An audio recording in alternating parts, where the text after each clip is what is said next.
ಅದಕ್ಕಾಗಿ ಸಾಧನೆಗೆ ಏನು ನನಗೆ ಭಾಳ ವಿಶೇಷ ಅನಿಸ್ತೈತಿ. 98ನೇ ಬ್ಯಾಚಿನ ವಿದ್ಯಾರ್ಥಿಗಳ ಸಾಧನೆ ನೋಡಿದಾಗ ನನಗೆ ಭಾಳಷ್ಟು ಆಶ್ಚರ್ಯ.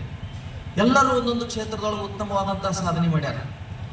ಅವ್ರು ಅದರೊಳಗೆ ನಾನು ಕೆಲವೊಂದು ಹೆಸರು ನೆನಪದಾವ. ಸಂತೋಷ್ ಇರ್ಬೋದು, ರಾಜ್ಕುಮಾರ್ ಇರ್ಬೋದು, ಸಿದ್ದು ಥೈಕಾರ್ ಇರ್ಬೋದು, ಆಮೇಲೆ ಸೋಮು ಇರ್ಬೋದು, ಇವರೆಲ್ಲರ ಹೆಸರುಗಳು.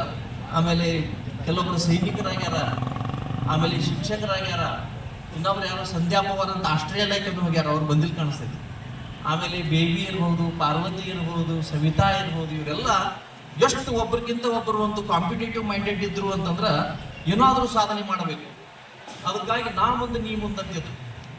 ಅವಾಗ ನಮ್ಮ ಅಪ್ಪರು ಇಲ್ಲಿ ಇದೇ ಶಾಲೆ ಒಳಗೆ ಮುಖ್ಯಾಧ್ಯಾಪಕರಾಗಿ ನಿವೃತ್ತಿ ಹೊಂದಿದವರು. ಹಿಂಗಾಗಿ ಅವರು ಕೆಲವೊಂದು ಮಕ್ಕಳಿಗೆ ಭಾಷಣ ಬರೆದು ಕೊಡ್ತಾ ಇದ್ರು. ಮುಂದೆ ನಾ ಹೈಸ್ಕೂಲ್ಗೆ ಬಂದ ಮ್ಯಾಗ ಅವ್ರಿಗೆ ಭಾಷಣ ಬರೆದು ಕೊಡ್ತಾ ಇದ್ದೆ.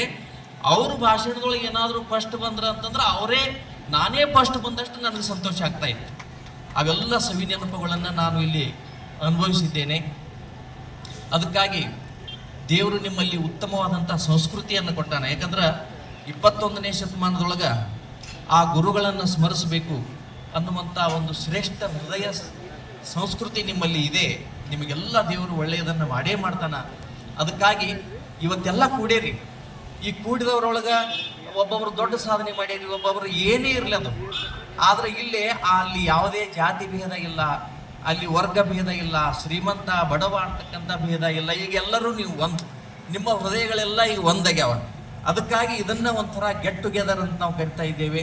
ಇದು ಬಹಳ ಸಂತಸಕರವಾದಂಥ ಒಂದು ಸಂದರ್ಭ. ಆದ ಕಾರಣ ಎಷ್ಟೋ ಜನ ರೈತರಾಗ್ಯಾರಿ, ಅವ್ರು IT-BT ನೌಕರಿ ಮಾಡೋರಿಗೆ ಅನ್ನ ಹಾಕೋ ಕೆಲಸ ಮಾಡ್ತಾ ಇದ್ದೀರಿ. ಅದನ್ನು ಕೂಡ ನಾವು ಸ್ಮರಿಸಲೇಬೇಕು. ಅದಕ್ಕಾಗಿ ವೃತ್ತಿ ಯಾವುದೇ ಇರಲಿ, ಆ ವೃತ್ತಿ ಭೇದವನ್ನು ಮಾಡಲಾರದೆ ಉತ್ತಮವಾದಂಥ ಸಾಧಕರು ನೀವೆಲ್ಲ ಆಗಿದ್ದೀರಿ. ನಿಮಗೆ ದೇವರು ಆಯುರಾರೋಗ್ಯ ಐಶ್ವರ್ಯವನ್ನು ಕೊಟ್ಟು ಕರುಣಿಸಲಿ. ಯಾಕಂದ್ರೆ ಸಮಯದ ಅಭಾವ ಇರುವುದರಿಂದ ಎಲ್ಲ ಶಿಕ್ಷಕರ ಪರವಾಗಿ ನನಗೆ ಮಾತಾಡಲಿಕ್ಕೆ ಅವಕಾಶ ಕೊಟ್ಟಿದ್ದಾರೆ.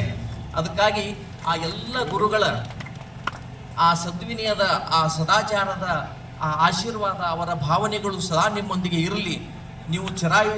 ನೀವು ಶತಾಯುಷಿಗಳಾಗಿ ಉತ್ತಮ ಸಾಧಕರಾಗಿ ನಿಮ್ಮ ಬದುಕು ಸುಂದರವಾಗಲಿ ಅಂತ ತಿಳ್ಕೊಂಡು ಈ ಸಂದರ್ಭದಲ್ಲಿ ಆಶಿಸಿ ನನ್ನ 2 ಮಾತುಗಳನ್ನು ಮುಗಿಸ್ತೇನೆ.